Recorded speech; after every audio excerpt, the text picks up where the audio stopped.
Om Swastiastu. Kami dari kelompok 1, kami akan mendeskripsikan tentang materi bidang garapan manajemen pendidikan kurikulum. Sebelumnya, saya akan memperkenalkan diri saya terlebih dahulu. Nama saya Niluh Mademita Antari, absen pertama. Dan ada teman saya nanti bernama Nikade Ariantini, nomor absen 2. Yaitu tentang pengertian garapan manajemen pendidikan. Menurut Gus Sudiarta, ruang lingkup menurut objek garapan manajemen pendidikan adalah semua jenis kegiatan manajemen yang secara langsung maupun tidak langsung terlihat dalam kegiatan mendidik. Sebagai titik pusat, pandangan adalah kegiatan mendidik di sekolah. Namun, karena kegiatan di sekolah tersebut tidak dapat dipisahkan dari jalur lingkungan formal maupun non-formal, maka juga dibahas lingkup sistem pendidikan sampai tingkat pusat.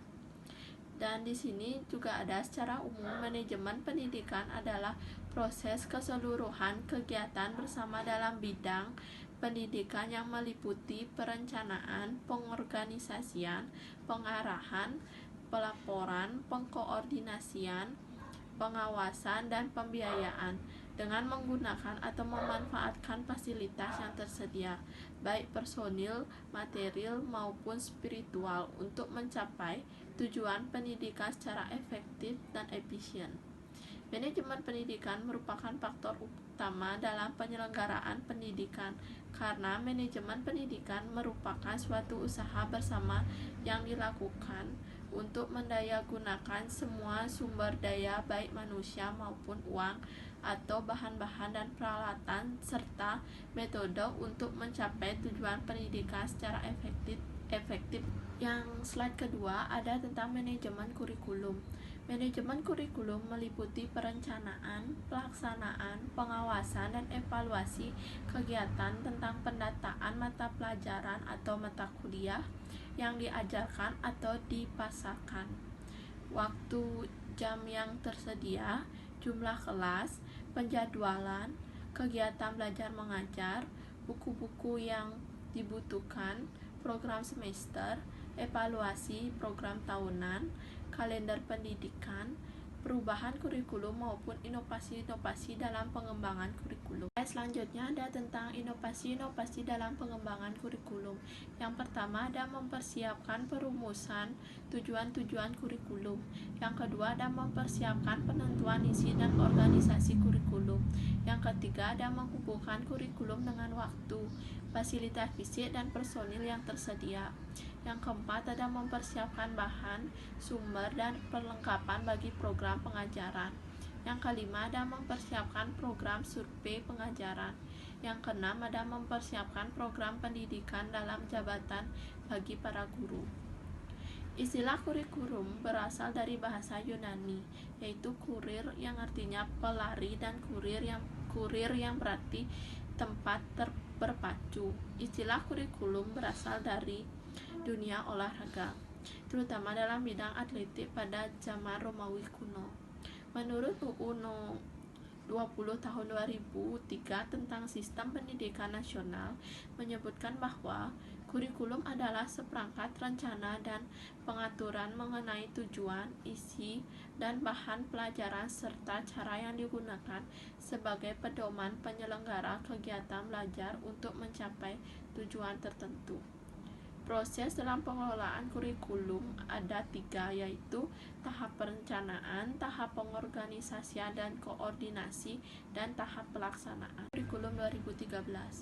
Kurikulum 2013 merupakan perangkat mata pelajaran dan program pendidikan berbasis sains yang diberikan oleh suatu lembaga penyelenggara pendidikan dengan tujuan untuk mempersiapkan lahirnya generasi emas bangsa Indonesia dengan sistem di mana siswa lebih aktif dalam kegiatan belajar mengajar. Titik beratnya kurikulum 2013 ini bertujuan untuk mendorong peserta didik atau siswa agar lebih baik dalam melakukan observasi, bertanya, bernalar, dan mempresentasikan apa yang mereka peroleh atau mereka ketahui setelah menerima materi pembelajaran.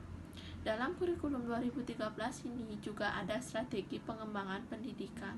Salah satunya adalah penambahan pelajaran, rasionalitas, penambahan jam pelajaran dapat dikerjakan. Dijelaskan bahwa perubahan proses pembelajaran dari siswa diberitahu menjadi mencari tahu, dan proses penilaian dari berbasis output menjadi berbasis proses, dan output memerlukan tambahan jam pelajaran dengan alokasi waktu per jam pelajaran yang berbeda.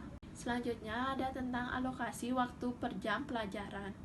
Alokasi waktu per jam pelajaran dalam kurikulum 2013 ini di jenjang SD ada 35 menit, di SMP ada 40 menit, di SMA ada 45 menit. Sedangkan banyak jam pelajaran per minggu, yaitu di SD ada untuk kelas 1 ada 30 jam, di kelas 2 ada 32 jam, di kelas 3 ada 34 jam, di SD kelas 4 5 6 ada 36 jam.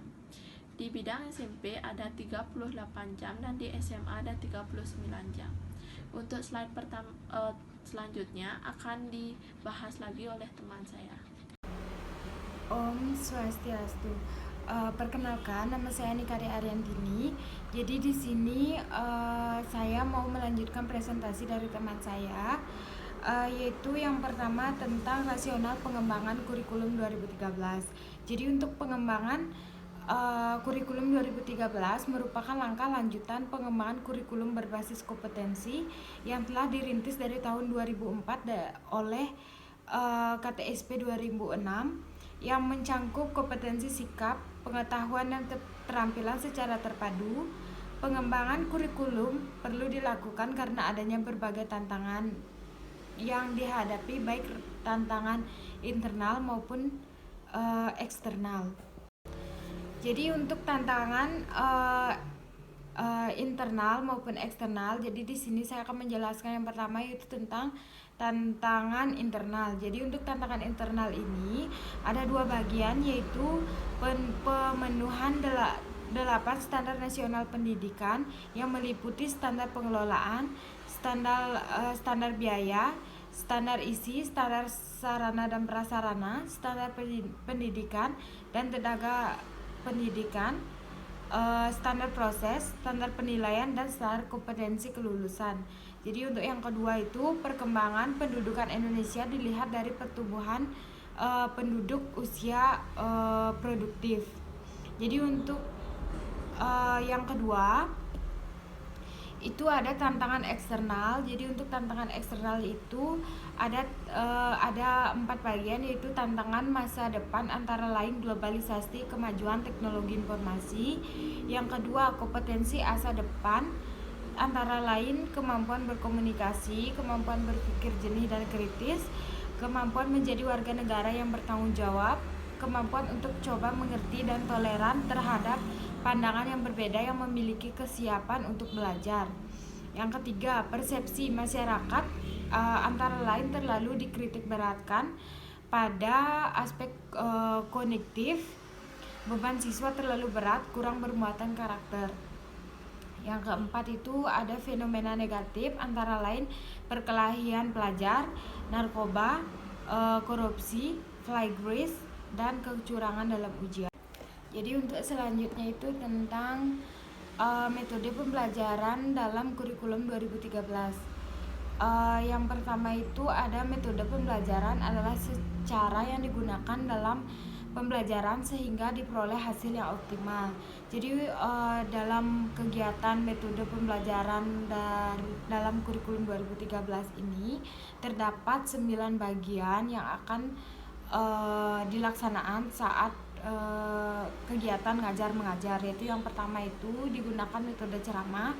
Jadi untuk metode ceramah ini yaitu penyampaian materi dari guru kepada siswa, baik lisan secara lisan, baik verbal maupun non verbal. Jadi untuk yang kedua itu ada metode latihan. Jadi untuk materi melalui upaya penanaman kebiasaan-kebiasaan tertentu sehingga diharapkan siswa dapat menyerap materi secara optimal. Yang ketiga itu metode tanya jawab. Jadi untuk pembelajaran melalui bentuk pertanyaan yang harus dijawab oleh anak didik, baik yang bertujuan untuk memotivasi anak untuk mengajukan pertanyaan kepada guru, atau guru yang mengajukan pertanyaan kepada peserta didik. Jadi untuk yang keempat itu ada metode karya wisata. Jadi ini untuk penyerapan materi ini, kita mengajak anak didik kita itu keluar ke lingkungan terjun secara langsung agar dapat mengamati atau mengalami objeknya secara langsung. Yaitu yang kelima, metode demonstrasi. Jadi untuk metode demonstrasi ini adalah pembelajaran yang memperlihatkan suatu proses, suatu benda yang berkaitan dengan bahan pembelajaran.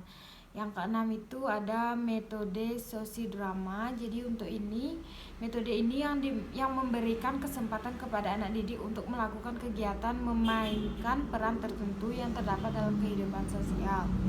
Yang ketujuh itu ada metode pemain peran. Jadi untuk bermain peran ini melalui pengembangan imajinasi dan penghayatan anak didik dengan cara anak didik memerankan suatu tokoh, baik ke tokoh hidup maupun mati.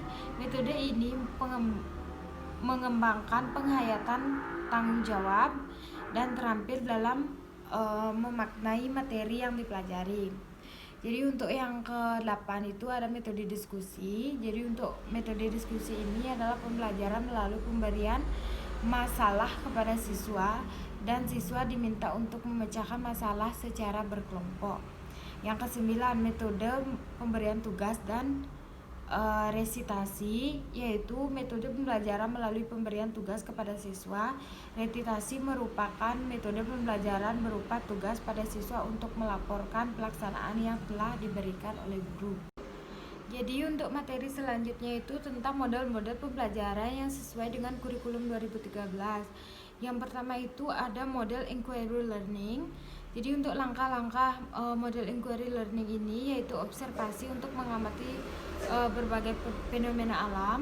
Jadi yang kedua itu ada mengajukan tentang fenomena yang dihadapi, mengajukan dugaan atau kemungkinan jawaban, pengumpulan data yang terkait dengan dugaan, perumusan kesimpulan berdasarkan data yang telah dianalisis, model discovery learning, simulasi atau member simulasi. Yang kedua itu ada problem based learning. Jadi ini untuk bertujuan untuk merangsang peserta didik untuk belajar melalui berbagai permasalahan yang nyata. Yaitu ada langkah-langkahnya, seperti yang pertama itu mengorientasi peserta didik pada masalah. Yang kedua mengorganisasikan kegiatan pembelajaran. Yang ketiga membimbing penyelidikan mandiri dan kelompok. Yang keempat mengembangkan dan menyajikan hasil karya. Yang kelima analisis dan evaluasi proses pemecahan masalah. Yang keenam project based learning. Yang keenam ada menyiapkan pernyataan atau penugasan proyek. Yang ketujuh ada mendesain perencanaan proyek. Yang kedelapan menyusun jadwal sebagai langkah nyata dari sebuah proyek. Yang kesembilan ada menguji hasil, dan yang terakhir mengevaluasi kegiatan. Jadi selanjutnya tentang kelebihan kurikulum 2013. Jadi untuk kurikulum 2013 ini menggunakan pendekatan yang bersifat alamiah karena berfokus dan bermuara pada hakikat peserta didik untuk mengembangkan berbagai kompetensi sesuai dengan kompetensinya masing-masing. Jadi dalam hal ini peserta didik merupakan subjek belajar dan proses belajar langsung secara alamiah, dan bentuk bekerja mengalami berdasarkan kompetensi tertentu, bukan transfer pengetahuan. Jadi untuk kelemahan kurikulum 2013 ini yaitu pemerintah seolah melihat semua guru dan siswa memiliki kapasitas yang sama dalam kurikulum 2013. Guru juga tidak pernah dilibatkan langsung dalam proses pengembangan kurikulum 2013. Jadi sekian presentasi dari kelompok kami. Jadi untuk materi yang telah kami jelaskan dapat disimpulkan bahwa Kurikulum 2013 merupakan perangkat mata pembelajaran dan program pendidikan berbasis sains yang diberikan oleh suatu lembaga penyelenggara pendidikan dengan tujuan untuk mempersiapkan lahirnya generasi emas bangsa Indonesia dengan sistem di mana siswa lebih aktif dalam kegiatan belajar mengajar. Sekian presentasi dari kami akhiri dengan Paramasanti. Om Santi Santi Santi.